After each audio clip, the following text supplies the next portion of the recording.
Welcome back to Draven's Den. I am Dravin. And last time we boldly traveled through the turning points and triumphs hidden between the dates. Tonight, our course takes us somewhere a little more complicated. Promises. Every society has them. Every society makes them. Governments promise protection. Leaders promise peace. Scientists promise that tomorrow may hold answers unavailable today. Nations promise to remember the people who served them. And ordinary people promise themselves that hardship, sacrifice, and loss must eventually mean something. Sometimes those promises are kept. A war stops. A child is born. An elderly person finally receives medical care without losing everything they own. Human beings climb into a vehicle and drive across the surface of another world. But history also preserves the promises that were delayed, denied, or broken.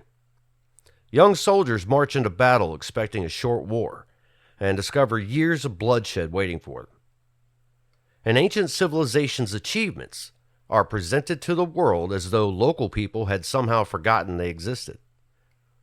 Veterans who survived one war, returned home, fall into poverty, and eventually face cavalry, tear gas, and tanks in the streets of their own capital. That is where we're going tonight. From the first great battlefield of the American Civil War, to a hidden city high in the Andes, to the birth that transformed reproductive medicine, to the uneasy silence along the Korean border, and finally to Washington, D.C., where two World War I veterans lost their lives while asking their country to honor its word. Tonight, we will tell their story. And before we leave it, we will say their names. These are the stories hidden between July 20th and July 31st. Welcome to the Den.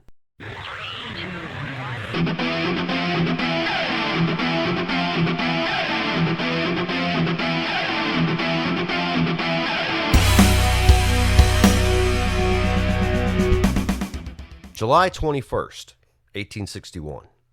The day America learned the war would not be easy. In the summer of 1861, Washington still carried the nervous excitement of a nation that did not yet understand what it had begun. The Civil War was only a few months old. Fort Sumter had fallen in April. States had succeeded. Armies were forming. But many Americans still believed the conflict would be brief. One dramatic battle, they thought, might settle everything. The rebellion would collapse. The soldiers would return home. The Union would be restored before anyone had time to fully understand what had happened. That confidence was about to meet reality. On July 16th, a Union army of roughly 35,000 men began marching out of Washington under Brigadier General Hiram Bingham. The streets filled with cheering spectators. The soldiers were mostly inexperienced volunteers. Many had enlisted for only 90 days because few people believed the war could possibly last longer. Some had barely learned how to march. Officers struggled to control columns that stretched for miles along dusty Virginia roads. Their destination was Manassas Junction. The railroad crossing there connected the Confederate forces near Bull Run with troops stationed in the Shenandoah Valley. If McDowell captured it, the road toward Richmond might open. Waiting behind the small stream called Bull Run were approximately 22,000 Confederate soldiers commanded by General Pierre G.T. Beauregard. Additional Confederate troops under Joseph E. Johnston were already moving toward the battlefield by rail. That movement became one of the earliest examples of railroads changing the speed and outcome of war. On the morning of July 21st, Union troops began a wide flanking movement. The plan looked reasonable on a map. But maps do not become tired. They do not become thirsty. They do not get lost on unfamiliar roads. The advance moved slowly. Confederate signal officers spotted sunlight flashing from Union bayonets and cannon barrels. Warnings moved down the line. Then the fighting began. At first, the Union forces pushed the Confederates back. Men who had never experienced battle suddenly found themselves standing in smoke so thick they could barely see. Muskets cracked. Artillery shook the fields. Orders disappeared beneath the noise. Units became mixed together. Officers searched for soldiers who could no longer hear them. The battle moved toward Henry Hill, where the home of an elderly widow named Judith Henry stood in the middle of everything. She was unable to leave. Artillery fire struck the house. Judith Henry became one of the civilians killed by a war many Washington sightseers had treated almost like entertainment. And yes, sightseers really did come. Congressmen, government officials, journalists, and curious civilians traveled from Washington carrying food and field glasses. Some expected to watch a grand Union victory and return home in time for dinner. Instead, they witnessed an army collapse. As Confederate reinforcements arrived, Union lines began to break. At first, the withdrawal was organized. Then retreating soldiers reached roads already clogged with civilian carriages and wagons. Rumors spread. Panic took over. Men dropped equipment and ran. The road back toward Washington became a chaotic stream of soldiers, horses, artillery, and frightened spectators, all trying to escape at once. The Confederates had won. But their own forces were too exhausted and disorganized to pursue the retreating Union Army all the way back to the capital. By the time the fighting ended, almost 5,000 soldiers and civilians had been killed, wounded, captured, or reported missing. More than 900 soldiers were dead. Those numbers would later seem small compared with Antietam, Gettysburg, or the Wilderness.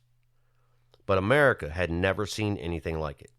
Bull Run, known in the South as First Manassas, destroyed the illusion that the war would be quick, clean, or easily controlled.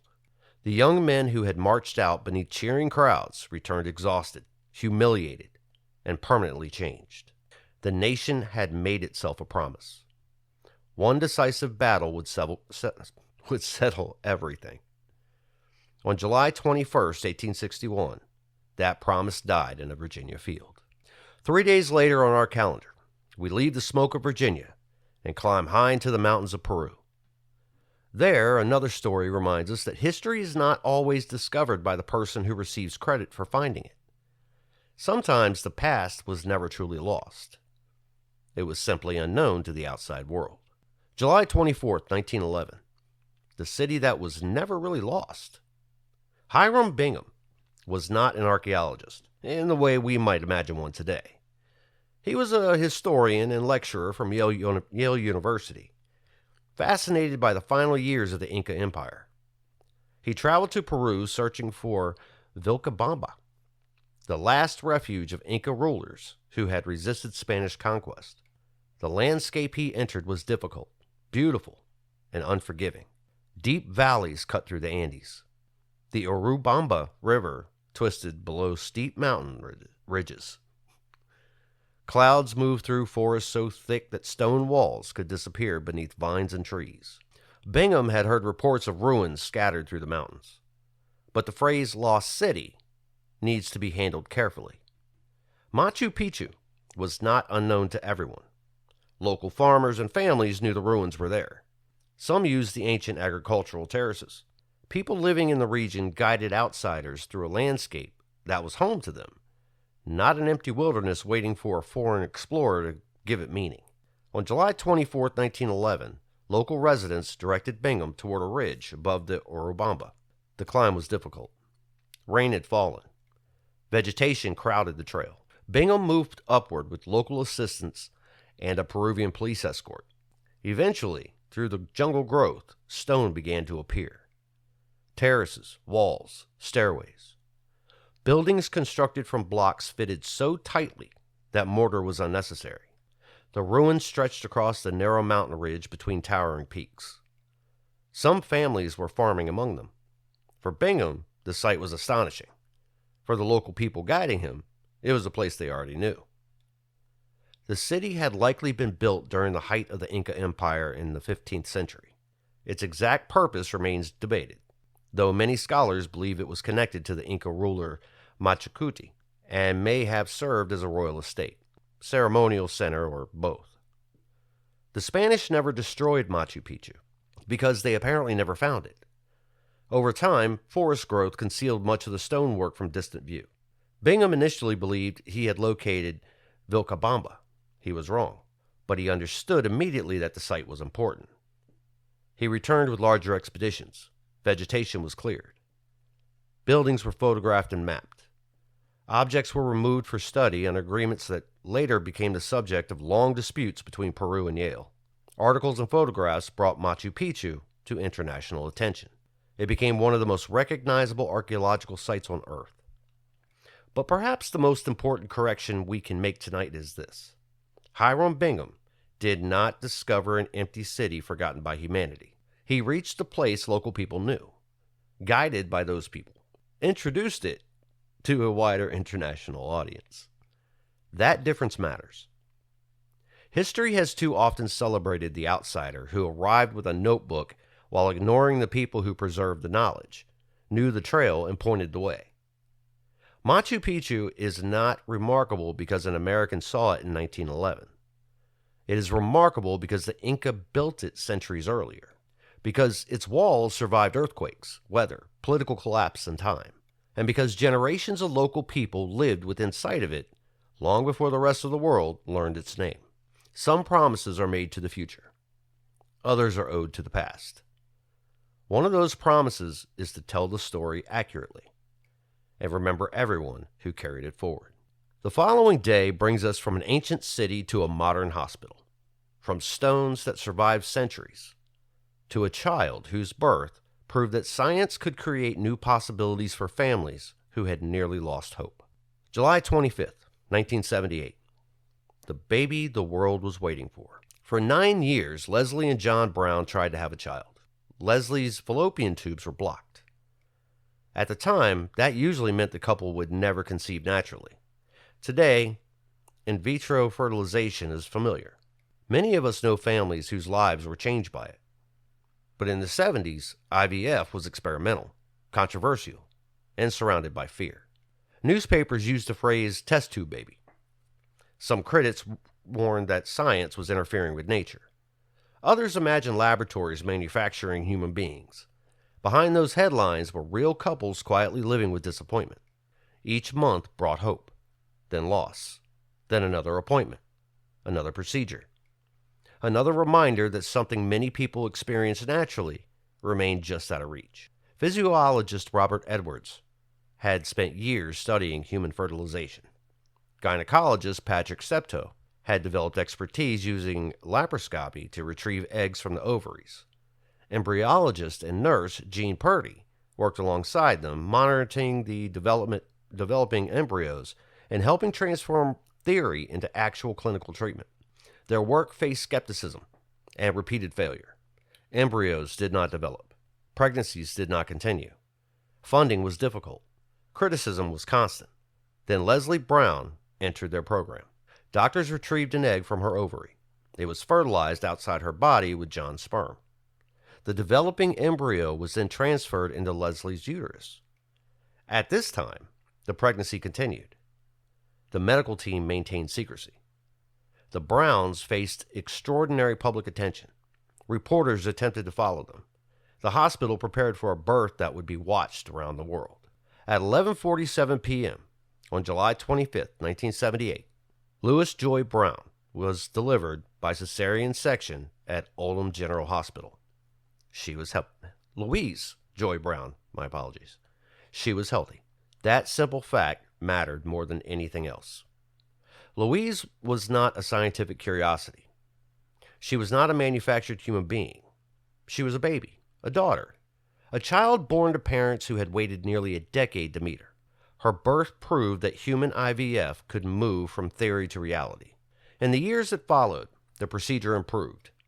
Success rates increased. New techniques developed.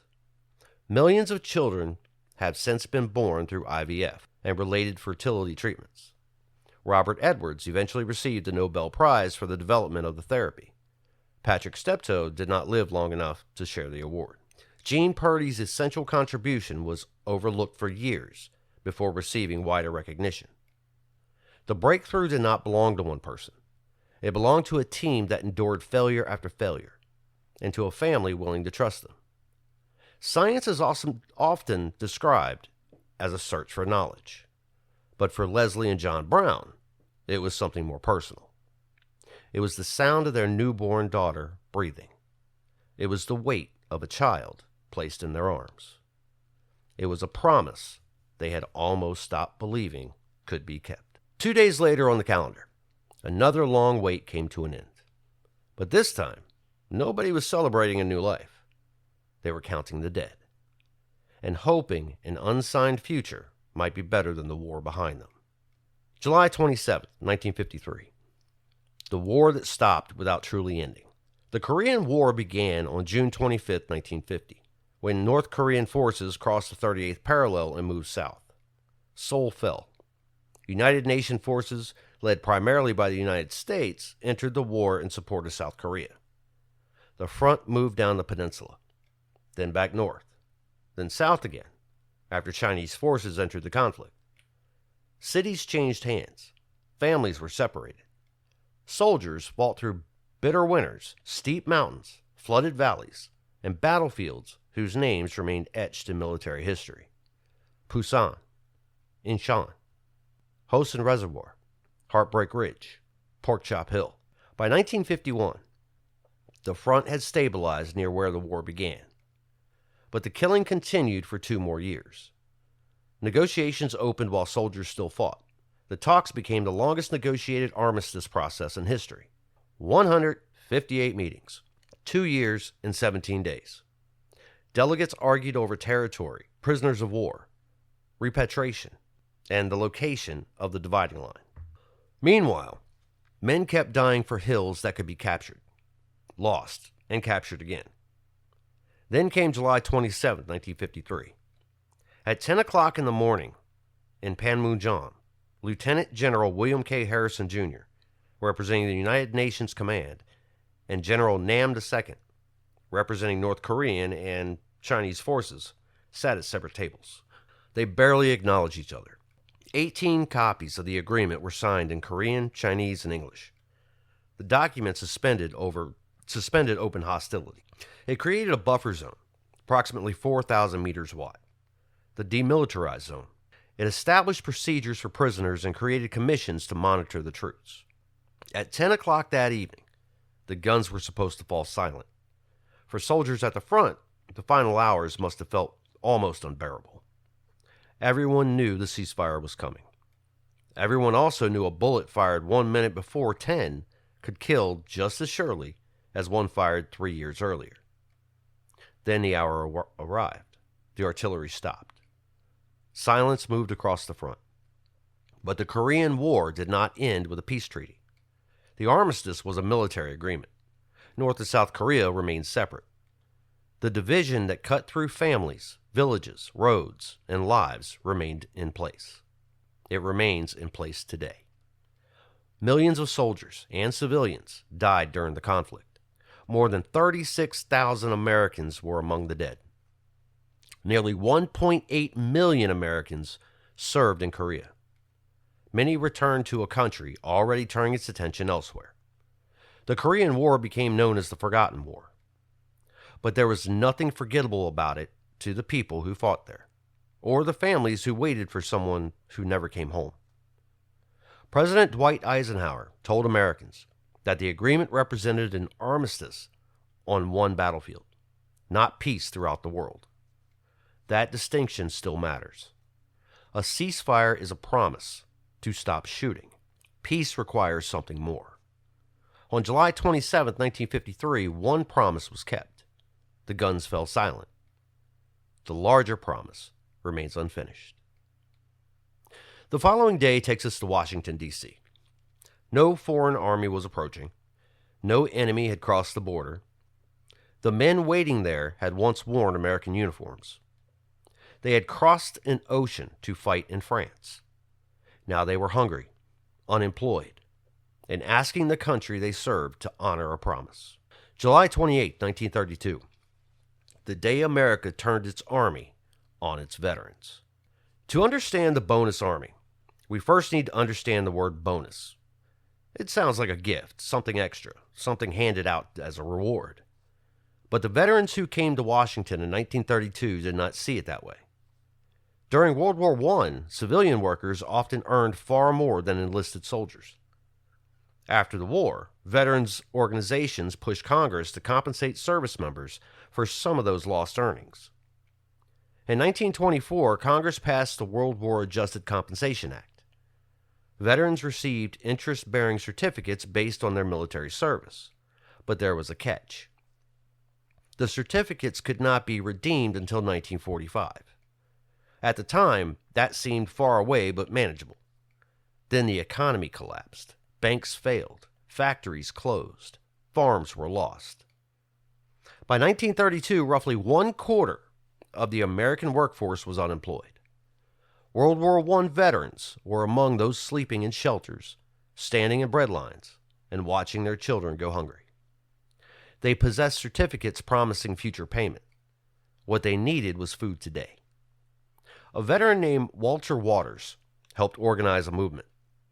The veterans called themselves the Bonus Expeditionary Force, deliberately echoing the American Expeditionary Forces with which many had served overseas. The public called them the Bonus Army.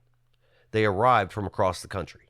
Some walked, some rode in trucks, some climbed aboard freight trains. Many brought wives and children. Estimates vary, but tens of thousands of veterans, relatives, and supporters eventually gathered in Washington. Their largest encampment rose on the Anacostia Flats.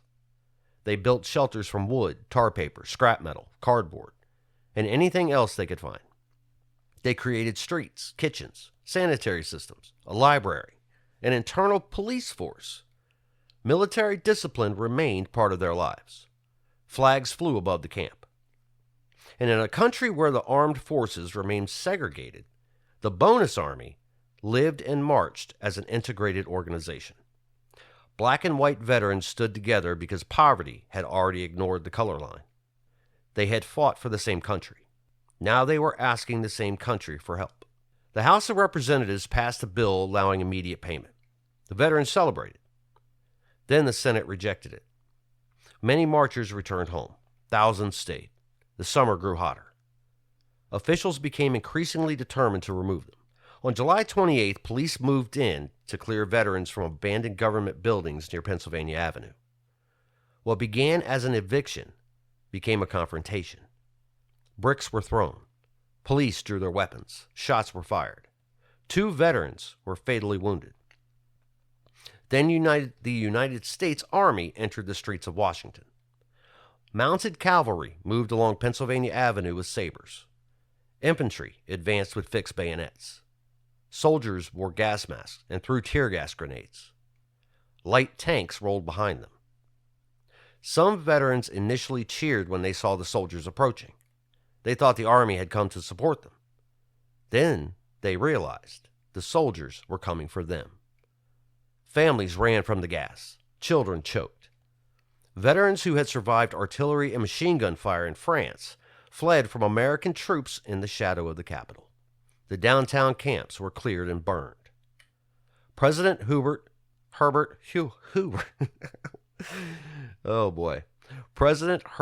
Hoover sent instructions that the troops were not to pursue the marchers across the bridge to the large camp on the Anacostia Flats. General Douglas MacArthur ignored that limitation. The army crossed the river. The main settlement was destroyed. The shelters burned through the night. The Capitol dome remained visible beyond the flames. The scene looked less like an eviction and more like the destruction of an enemy village. Except the people running from it were American veterans and their families. The military operation included names that would later become famous. Douglas MacArthur, Dwight Eisenhower, then serving as one of his aides, George Patton, involved in the armored force. Those names later became connected with American victory during World War II. But on July 28, 1932, they were connected to one of the most disturbing images of the Great Depression. American troops clearing American veterans from the American Capitol. And tonight we need to stop talking about armies, governments, and famous generals, because 2 men died. Their names were William Hushka and Eric Carlson. William Hushka was born in Lithuania. He came to the United States and settled in Missouri. When America entered World War I, he sold his butcher shop, left the money with his wife, and joined the United States Army. He became an American citizen while serving. After the war, he struggled to find steady work. By 1932, he was living in Chicago. On July 28th, police gunfire killed him near the Capitol. He died at the scene. He was 37 years old. Eric Carlson came from Oakland, California. He had fought in the trenches of France during World War I.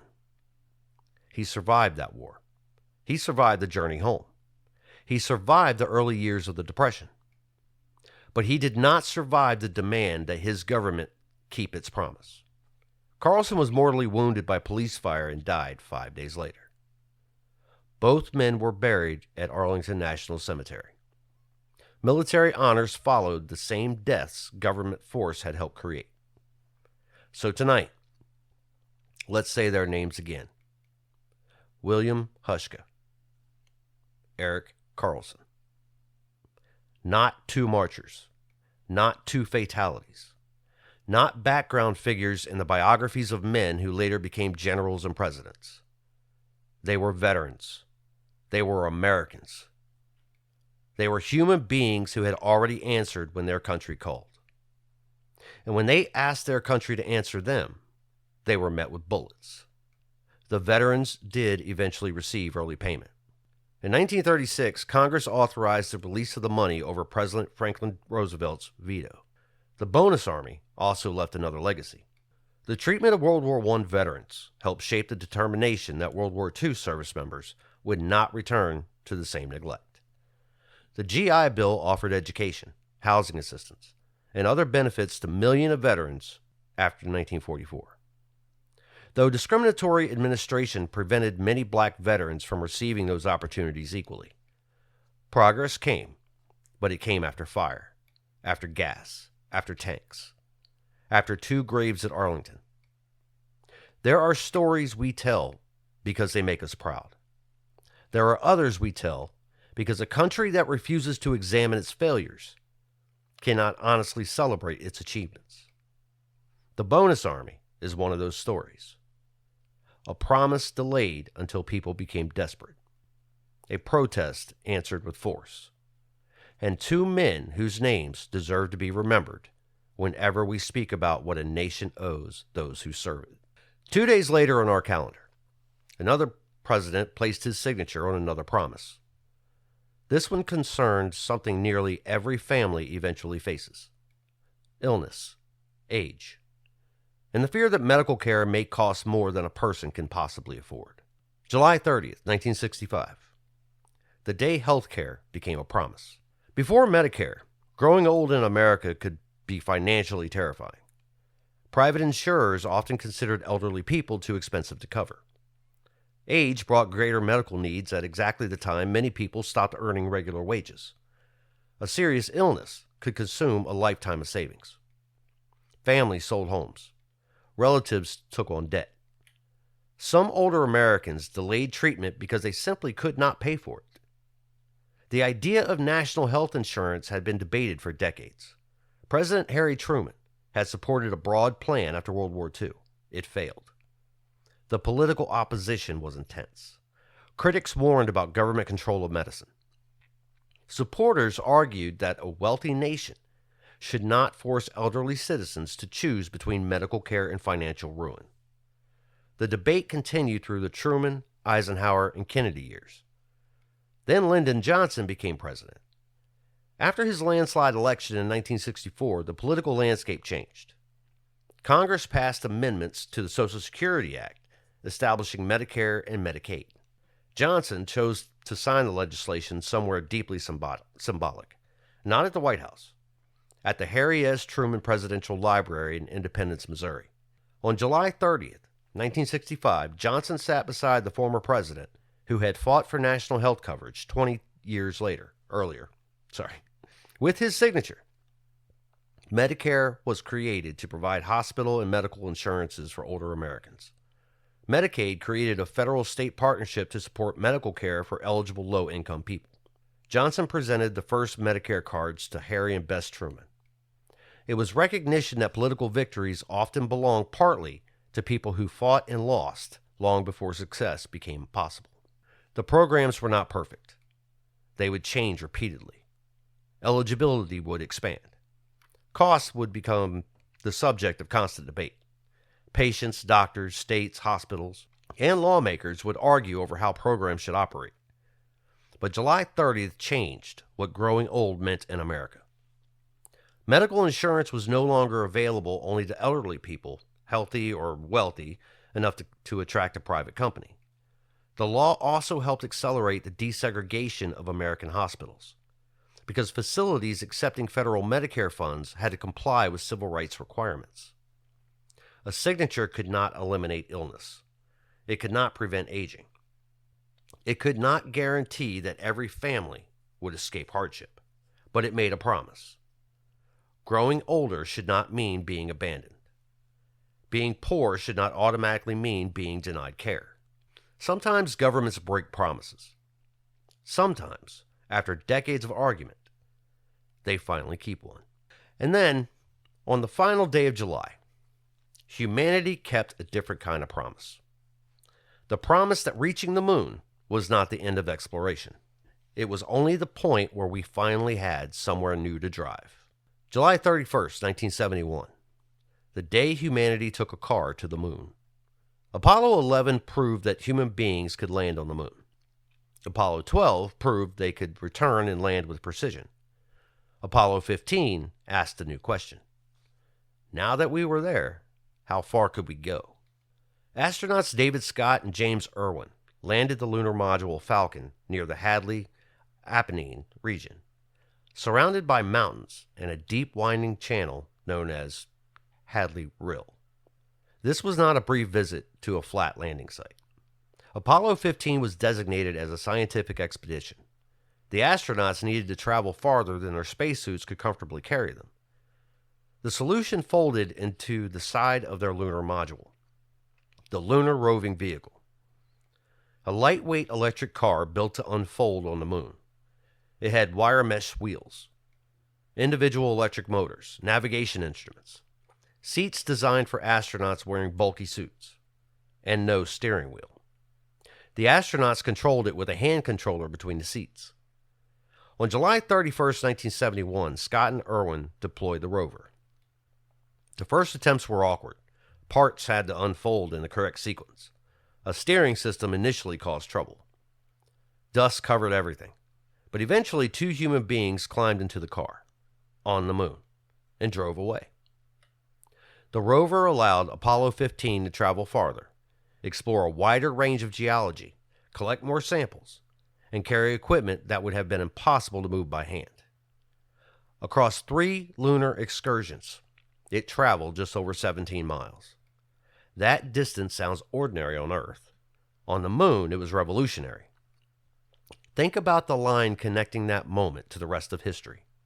For thousands of years, people looked at the moon and created gods, myths, calendars, and stories. In 1969, we walked there. 2 years later, we needed parking.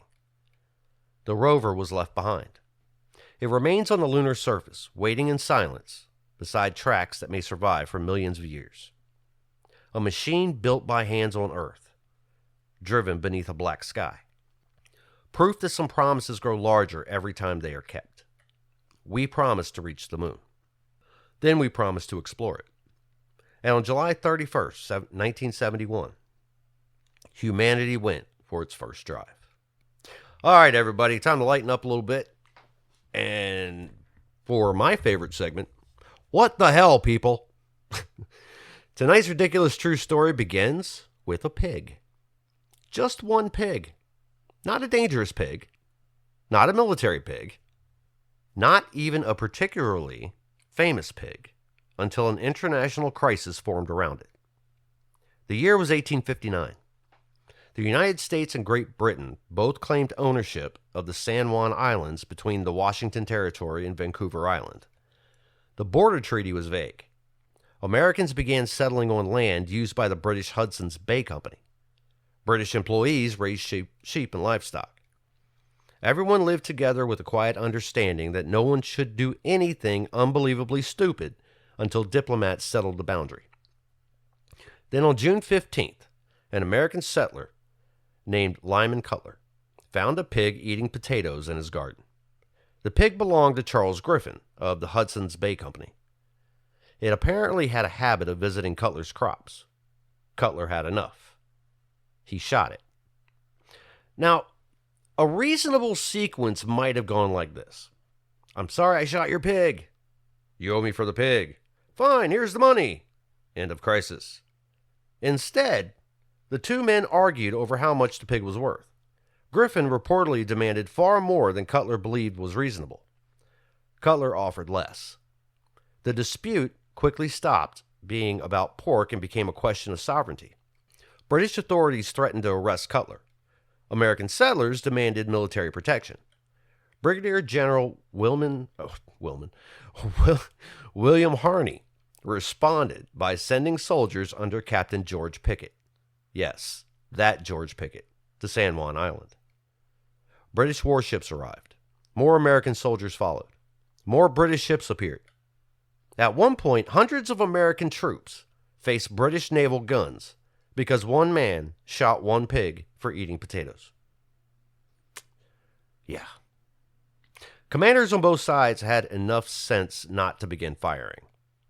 British Captain Geoffrey Hornby refused orders that might have triggered open combat. American and British forces established separate camps and remained on the island for years while diplomats worked through the dispute. In 1872, international arbitration awarded San Juan Islands to the United States. No American soldier died. No British sailor died. No shots were exchanged between the two nations. The only casualty was the pig. So humanity came within reach of another war between the United States and Great Britain because two neighbors could not settle a livestock bill without involving infantry, artillery, naval vessels, generals, governors, diplomats, and eventually the German emperor. What the hell, people? Tonight's stories carried us through promises of every kind. The promise that one battle could end a war. The promise that history would remember everyone who preserved it. The promise that science could give a family the child they had waited years to hold. The promise that guns would fall silent in Korea. The promise made to veterans who had already paid for it with their youth. The promise that age and poverty would not automatically close the hospital door. And the promise that reaching another world was only the beginning. Some promises were kept. Some remain unfinished. And one was broken so completely that veterans watched their own shelters burn beneath the dome of the Capitol. That is why we remember. Not to hate the country that failed them, but to insist that the country learn from what it did. Patriotism is not pretending every chapter is glorious. It is believing the truth matters enough to tell the entire story. So before we close tonight, one final time. William Hushka, Eric Carlson, World War I veterans, bonus marchers, Americans. May their names be remembered for more than the manner of their deaths. May they remind us that service does not end when the uniform comes off, and neither does a nation's obligation to those who wore it. Thank you for spending part of your evening here in the den. I'm Dravin, and until next time, keep looking for the stories hidden between the dates. Good night.